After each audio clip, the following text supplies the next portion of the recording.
Good morning everybody. The पाठशाला channel में फिर से स्वागत। आज हम रियल नंबर में ऑब्जेक्टिव क्वेश्चन को बताएंगे।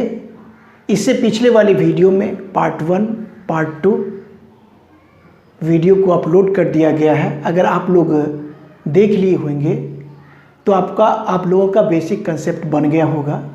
तो चलिए आज हम पार्ट 3 जो कि मैट्रिक बोर्ड परीक्षा के लिए बहुत ही महत्वपूर्ण क्वेश्चन है और जितने भी क्वेश्चन 10 क्वेश्चन को लेके आए हैं, 10 क्वेश्चन आपको रियल नंबर से ही है और ऑब्जेक्टिव है और किसी न किसी बोर्ड परीक्षा में पूछा ही गया है।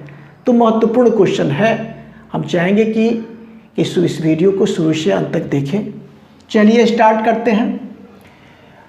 हर कुछ क्वेश्चन को मौखिक बनाने की कोशिश करना चाहिए स्टूडेंट लोगों को, जिससे स्कोरिंग अच्छा कर पाए, समय की बचत कर पाए।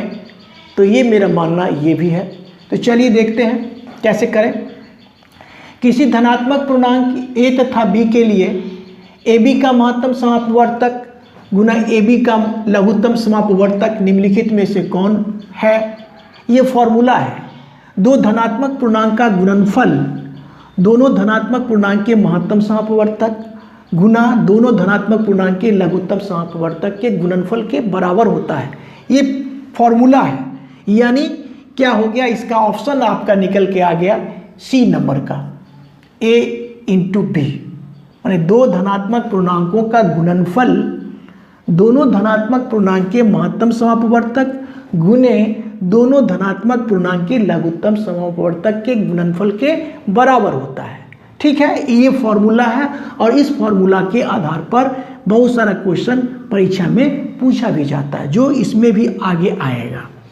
चलिए आप देखिए, 64 के अभाज्य गुणनखंड में 2 का घातांक क्या होगा। दूसरे नंबर के क्वेश्चन में देखिए 64 है ना, 64 को अभाज्य गुणनखंड कर लेंगे लघुत्तम विधि के द्वारा। तो हम इसको ऐसे दिखाते हैं, 2 से 2 दूना 4, दूना 8, 8 दूना 16, 16 दूना 32, 32 दूना 64। आप लघुत्तम विधि के द्वारा करेंगे तो कितना आ गया, कितना 2 क्या घात पूछा जा रहा है। क्या पूछा जा रहा है इसमें कि 2 का घातांक है। तो 2 कितना बार आया ये पूछा जा रहा है। तो 1 2 3 4 5 6 बार। तो लगा देंगे ऑप्शन नंबर सी। बिल्कुल आसान है। अब तीसरा नंबर के क्वेश्चन को देखिए, दो धन पूर्णांकों a और b के लिए महत्तम समापवर्तक गुने लघुत्तम समापवर्तक बट्टा में दे दिया ab बराबर है। तो वह 1 के बराबर होगा। क्यों 1 के बराबर होगा? अगर यहाँ पर बराबर 1 करते हैं तो क्रॉस मल्टीप्लाई करेंगे तो ए बी में a से गुना करेंगे तो आपको निकल के आएगा ab, और ऐसे गुना करेंगे ऐसे नहीं कुछ, तो यही होगा महत्तम समापवर्तक दोनों संख्या का और ये दोनों संख्याओं का लघुत्तम समापवर्तक के बराबर, मतलब इसके बराबर हो जाएगा। यानी 1 देंगे तो ये इसी फॉर्मूला से ही निकल के आ गया है। बिल्कुल स्पष्ट है। अब देखिए यहाँ पर 4 नंबर के क्वेश्चन को देखिए। 4 नंबर 6x⁴ इंटू वाई तथा 12xy का महत्तम समापवर्तक क्या है। सवाल में जवाब है कि देखिए यहाँ पर 6 6 6 6 सब में है तो 6 होगा ही होगा। अब देखिए x इसमें क्या ठो है, 4 ठो x⁴ है, इसमें x है तो दोनों में x है तो 6x हो गया। इसमें भी देखिए y है, इसमें भी y है तो 6xy, यानी इस दोनों में 6xy उभयनिष्ठ है, जो कि HCF जो दोनों में होता है वह उभयनिष्ठ होता है, वही होता है HCF। तो ये हो गया HCF। मैं डी नंबर का ऑप्शन सही हो गया। 5 नंबर में देखिए, 5 नंबर को देखते हैं। एक बार इसको मिटा लेते हैं। 5 नंबर को देखना है। 5 में क्या किया, √10। 5 में दिया है √10 इंटू √15 बराबर क्या करेंगे, रूट में दोनों को गुना कर लेंगे, क्योंकि दोनों रूट में ही है तो दोनों को गुना करेंगे तो 150 हो जाएगा। और इसको हम निकालेंगे कैसे, 5√6 ऐसे लिखेंगे, देखिए रूट में उधर जाएगा, इसको प्राइम फैक्टराइजेशन करेंगे तो ऐसा रूप आएगा, और ये जो रूट के भीतर जांचने के लिए क्या करेंगे, ये रूट के भीतर जाएगा, रूट में जाएगा तो 5 × 5 हो जाएगा, तो 5 × 5 25 6 जा 150 आ गया, यानी ऑप्शन नंबर आपका ए सही हो गया। ऑप्शन नंबर 5√6 है। फिर यहाँ पर देखिए संख्याएं 12, 15 और 21 का महत्तम HCF क्या होगा। तो HCF क्या होगा, देखिए इसमें से ही आप सवाल से ही सवाल में ही जवाब रहता है, तो जब इससे खोज सकते हैं आप कैसे। देखिए 5 से काटेंगे, इससे 5 से लगाएंगे, पहले 3 से लगाइए। देखिए 3 से, 3 चौका 12, 3 5 15, 3 7 21, सब से कट गया।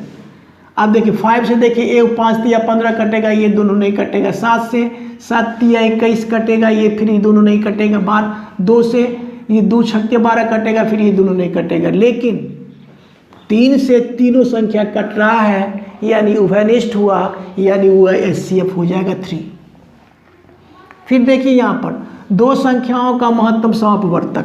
एक बार देखिए इसको मिटा लेते हैं, क्योंकि 7 नंबर के क्वेश्चन इसी फॉर्मूला से बनने वाला है। मतलब 2 संख्याओं का गुणनफल, 7 नंबर का क्वेश्चन इसी फॉर्मूला से बनेगा। दोनों संख्याओं का गुणनफल बराबर क्या होता है, दोनों संख्याओं के महत्तम समापवर्तक गुने दोनों संख्या के लघुत्तम समापवर्तक के गुणनफल के बराबर होता है। इसमें क्या क्या दिया हुआ है, महत्तम समापवर्तक 27, इसका महत्तम 27 और गुना लघुत्तम कितना दे दिया, लघुत्तम दिया हुआ है 162, 162 लिख लिए। पहली संख्या आपको दे दिया गया है, देखिए इसमें से एक संख्या 54 दे दिया गया, एक संख्या 54, एक मान लीजिए 54 और दूसरी संख्या b हो गया। b का जो मान निकलेगा वही आंसर होगा।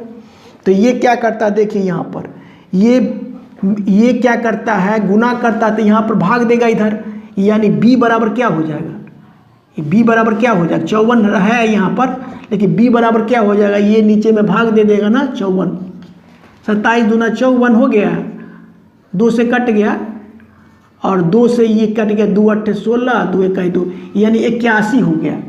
तो आपका ऑप्शन नंबर दे के चेक करिए, 81D हो गया। ठीक है, और अब देखिए इसको मिटा लेते हैं, पूरा का पूरा मिटा लेते हैं। क्वेश्चन नंबर अब 8 में देखिए, 8 में क्या होगा, देखिए यहाँ पर 8 में देखिए निम्नलिखित में कौन अभाज्य संख्या है। अभाज्य संख्या वह उस संख्या को कहते हैं जिसके 2 ही गुणनखंड हो, यानी कि 2 ही संख्या से उसमें भाग लग पाए। तो देखिए इसमें देखिए 1 से लगेगा, 33 से लगेगा, 11 से लग जाएगा, 2 से अधिक लग गया, इसीलिए अभाज्य संख्या नहीं होगा। इसमें भी 1 से 39 से और 13 से लग जाएगा, 2 से अधिक हो गया, इसीलिए अभाज्य संख्या नहीं। और ये 1 से लगेगा 1 से लगेगा, 38 से लगेगा, 19 से लगेगा, 2 से अधिक संख्या से लग गया, इसीलिए अभाज्य संख्या नहीं। लेकिन ये 31 जो है 1 से लगेगा और 31 से लगेगा, कोई दूसरा संख्या से नहीं लगेगा, इसीलिए ये डी ऑप्शन सही हुआ, जो कि अभाज्य संख्या हो गया। 9 में देखिए निम्नलिखित में कौन यौगिक संख्या है। यौगिक संख्या को ही भाज्य संख्या कहते हैं, यौगिक संख्या को ही संयुक्त संख्या कहते हैं। संयुक्त संख्या, भाज्य संख्या और यौगिक संख्या सभी जो होता है कंपोजिट नंबर, भाज्य संख्या इंग्लिश में क्या कहते हैं, कंपोजिट नंबर। और इसका जो यौगिक संख्या का 2 से अधिक अपवर्तक होना चाहिए, 2 से अधिक गुणनखंड होना चाहिए। तो देखिए इसमें 2 से अधिक किस में, देखिए 11 लेंगे, 1 से लगेगा, 11 से लगेगा, 2 ही फैक्टर बना। इसका देखिए इसमें 1 से लगेगा, 31 से लगेगा, 2 ही फैक्टर बना। इसमें देखिए 1 से लगेगा, 41 से लगेगा, 2 ही फैक्टर बना। लेकिन 21 को देखते हैं, 21 को, तो इसका 1 से लगेगा, 21 से लगेगा और 3 से भी लगेगा, 7 से भी लगेगा, 2 से अधिक फैक्टर है, इसीलिए क्या हो गया, यौगिक संख्या यानी भाज्य संख्या। अंतिम, निम्नलिखित में कौन सा युग्म सहअभाज्य संख्या है। सहअभाज्य, देखिए सहअभाज्य के लिए 2 कंसेप्ट ले लीजिए। क्या पहला कंसेप्ट क्या, कि वो संख्या एक दूसरे से नहीं कटता हुआ हो और दोनों संख्या का HCF 1 हो। देखिए यहाँ पर देखिए क्या 7 दूना 14, 7 5 35 कट रहा है, 13 चौका 52, 21 84 कट रहा है, लेकिन ये दोनों संख्या कट नहीं रहा है। लेकिन इसका फिर HCF निकालेंगे तो भी आपका HCF निकलेगा कितना, 1 निकलेगा। सभी टर्म्स एंड कंडीशन को फुलफिल करता है ये, इसीलिए ये क्या सहवास संख्या हो गया आपका बी 18, 25 सहवास संख्या। बेसिक कंसेप्ट क्या मिला कि वो संख्या एक दूसरे से नहीं कटता हुआ हो और उसके दोनों संख्याओं का HCF अगर एक हो तो वो क्या होता है, सहवास संख्या, को प्राइम नंबर होता है। इस प्रकार से हम 10 क्वेश्चन को सॉल्व किए। मेरा वीडियो अच्छा लगता है तो लाइक, शेयर और सब्सक्राइब करें। Thank you, take care.